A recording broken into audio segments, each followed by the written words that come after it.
तो फ्रेंड्स, हम यूजुअली एक जगह पर रहकर इलेक्ट्रिक स्कूटर्स, इलेक्ट्रिक कार्स के बारे में बात करते हैं, पर ये वीडियो थोड़ा सा डिफरेंट होने वाला है जिसमें कि हम इन पर्सन रिव्यू करने वाले हैं मिरेकल 5 की फ्यूचरा इलेक्ट्रिक स्कूटर के बारे में। तो फ्रेंड्स, मैं हूं पार्थ पटेल, ये है एक इलेक्ट्रिक स्कूटर और आप देख रहे हैं इलेक्ट्रीफाई इंडिया। तो लेट्स इलेक्ट्रीफाई।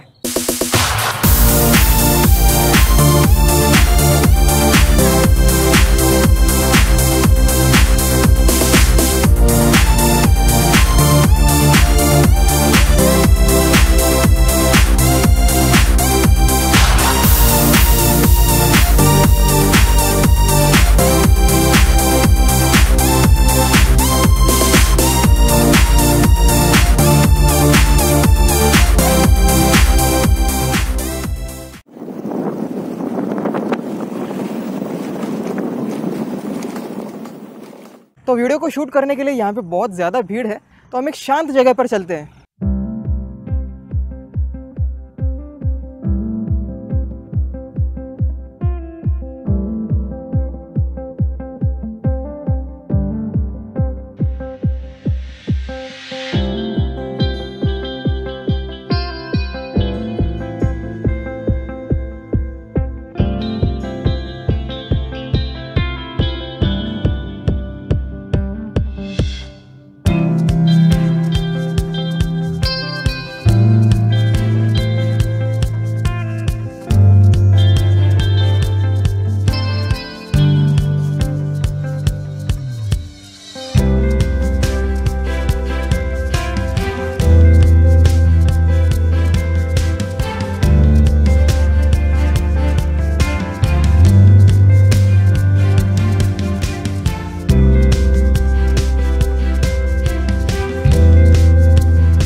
तो ये है मिरेकल 5 की फ्यूचरा इलेक्ट्रिक स्कूटर।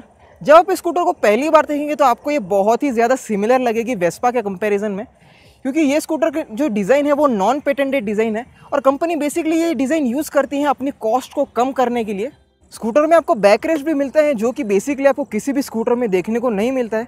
अगर मैं पर्सनली कहूँ तो मुझे ये चीज़ इतनी अच्छी नहीं लगी, पर हाँ, अगर इंक्लूड किया है तो एक तरह से सेफ्टी पर्पज़ के लिए भी अच्छा है। अगर कुछ छोटे बच्चे पीछे बैठे हैं उसके लिए तो अगर थोड़ा सा टेकना वगैरह है, गिरने का यहाँ पे डर नहीं रहता है। तो सेफ्टी की बात कर ही रहे तो आपको जो है स्कूटर में दोनों ट्यूबलेस टायर्स देखने को मिलते हैं, जो कि सेफ्टी के हिसाब से बहुत ही अच्छी बात है।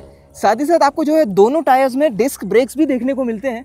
डिस्क ब्रेक की वजह से ब्रेक फेल होने के चांसेस बहुत ही ज़्यादा कम हो जाते हैं। स्कूटर के लाइट्स की बात करें तो आपको जो है इसमें सभी LED लाइट्स देखने को मिलती हैं, सिर्फ इंडिकेटर लाइट्स को छोड़ के। तो in terms of build quality ये स्कूटर मुझे थोड़ी सी ठीक ठाक लगी।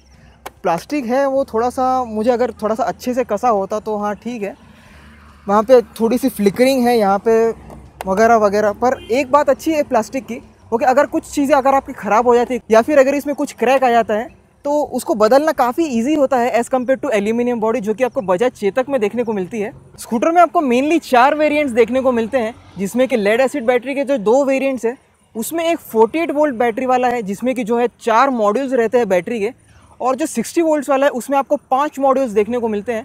तो पैक में जो हर एक मॉड्यूल है उसका वोल्टेज 12 वोल्ट्स और 27 एम्पियर्स का है।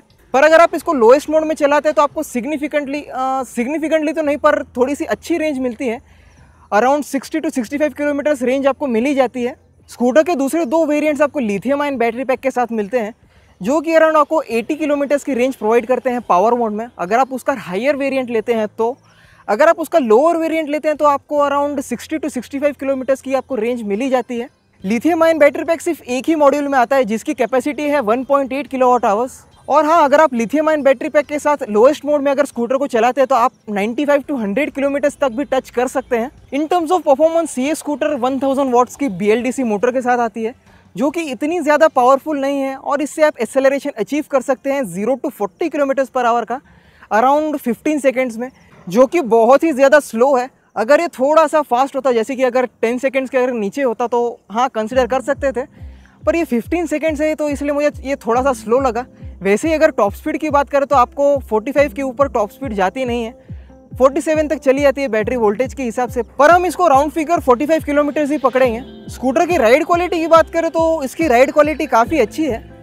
कुछ चीज़ों की इम्प्रूवमेंट अगर होती तो और भी अच्छा होता, पर इसमें जो सस्पेंशंस वगैरह लगे हैं काफ़ी अच्छे क्वालिटी के हैं। और अगर इसमें आप जो इसकी जो सीट है वो भी काफ़ी कंफर्टेबल है। आपको जो दूसरी सीट्स मिलती हैं पेट्रोल स्कूटर्स में, उसके कंपैरिजन में काफ़ी कंफर्टेबल सीट्स हैं। स्कूटर के चार्जिंग की बात करें तो आपको जो यहाँ पे चार्जिंग पोर्ट मिलता है बहुत ही सिमिलर है आपको जो PC में देखने को मिलता है, जो यहाँ पे पावर सॉकेट में लगता है वो बहुत ही ज़्यादा सिमिलर है।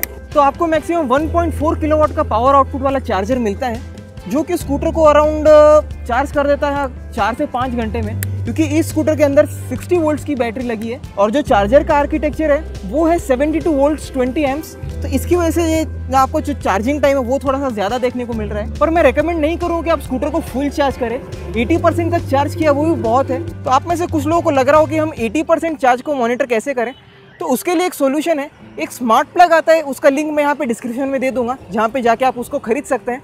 तो स्मार्ट प्लग में आप उसको टाइमर सेट कीजिए, जहाँ पे अगर आप टाइमर सेट करते हो तो स्पेसिफिकली जैसे ही टाइम पूरा हो जाएगा तो जो चार्जिंग है वो अपने आप कट ऑफ हो जाएगी। तो पहले 1-2 बार देखिए कि 80% चार्ज करने के लिए कितना टाइम लग रहा है, फिर आप अपने हिसाब से टाइम सेट कीजिए। तो यहाँ पे जो हर एक बार है वो 25% चार्ज डिनोट करता है। तो अगर आप इसको 3 बार तक थोड़ा सा अगर 5-10 मिनट और ज़्यादा चार्ज करेंगे तो अराउंड 80% तक आपका चार्ज हो जाएगा। स्कूटर के पावर कंजम्पशन की बात करें तो इसमें जो लेड एसिड बैटरी वाला वेरिएंट है वो अराउंड 30 to 32 वाट्स पर किलोमीटर कंज्यूम करता है। वैसे अगर आप लिथियम आयन बैटरी वाला वेरिएंट यूज़ करते हैं तो आपको 20 to 22 वाट्स कंज्यूम करता है। इससे पता चलता है कि जो लिथियम आयन बैटरीज है वो बहुत ही ज़्यादा एफिशिएंट है as compared to lead acid batteries. Scooter के कुछ स्पेशल फीचर्स भी है जो कि आपको मिलते हैं, जैसे कि ये रिमोट लॉक। आगे बढ़ते हुए आपको एंटी थेफ्ट अलार्म,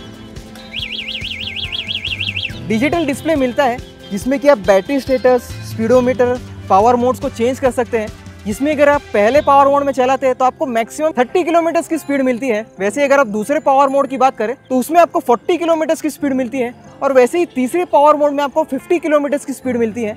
साथ ही साथ आपको इसमें रीजनरेटिव ब्रेकिंग का भी ऑप्शन मिलता है। डिस्प्ले को अगर आप कड़ी धूप में देखेंगे तो थोड़ा सा मुश्किल होगा आपको डिस्प्ले को देखने के लिए।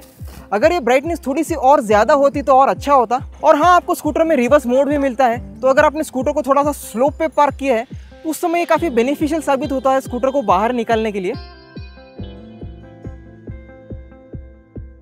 तो ये स्कूटर के आपको बेसिकली 4 वेरिएंट्स मिलते हैं, 2 लेड एसिड बैटरी पैक के साथ और 2 लिथियम आयन बैटरी पैक वाले। तो मैं आपको बिल्कुल भी रेकमेंड नहीं करूँगा कि आप 48 वोल्ट वाला लेड एसिड बैटरी वेरिएंट लें, क्योंकि पहले से ही आपको 45 to 50 किलोमीटर की रेंज मिलती है। उसमें से ही अगर आपको 30 किलोमीटर की रेंज मिले तो वो भी बहुत ही ज़्यादा कम है। और लिथियम आयन वेरिएंट्स में भी आपको 2 तरह की रेंजेस मिलती है। सबसे पहले जो हाईएस्ट मॉडल है उसमें आपको 80 किलोमीटर की रेंज मिलती है, और जो लोएस्ट मॉडल है उसमें आपको 65 to 70 किलोमीटर की रेंज मिली जाती है। तो अब ये सवाल आता है कि आपको ये स्कूटर लेनी चाहिए या नहीं। तो मैं इसको एडवांटेजेस और डिसएडवांटेजेस में डिवाइड करूंगा। तो इसके जो एडवांटेजेस है वो है, आपको इसमें रिमोट लॉक मिलता है, इसमें आपको जो है एंटी थेफ्ट अलार्म मिलता है, साथ ही साथ इसमें डिजिटल डिस्प्ले जिसमें कि आपको काफ़ी अच्छी इन्फॉर्मेशन मिलती है, और जो एनालॉग स्पीडोमीटर है उसके कंपैरिजन में ये काफ़ी अच्छा है। पर फिर भी इसमें अगर थोड़ी सी ज़्यादा ब्राइटनेस होती तो और भी अच्छा होता, पर फिर भी मैं इसको एडवांटेजेस में कंसीडर करूँगा। और इसमें आपको अच्छी रेंज भी मिलती है अगर आप इसमें लिथियम आयन बैटरी पैक वाला वेरिएंट लेते हैं तो। साथ ही साथ आपको इसमें रिवर्स मोड भी मिलता है, जो कि मुझे बहुत ही अच्छा लगा। डिसएडवांटेजेस में आता है इसकी बिल्ड क्वालिटी, इसकी टॉप स्पीड, इसका एक्सेलरेशन, और इसकी जो रेंज है वो लेड एसिड बैटरी वाले वेरिएंट में इतनी अच्छी नहीं है। तो अगर आप ये स्कूटर ले रहे हैं तो मैं आपको रिकमेंड करूँगा कि आप लिथियम आयन बैटरी पैक वाला वेरिएंट ही लें, जो कि काफ़ी ज़्यादा एफिशिएंट है और आपको कॉस्ट पर किलोमीटर काफ़ी अच्छा पड़ता है।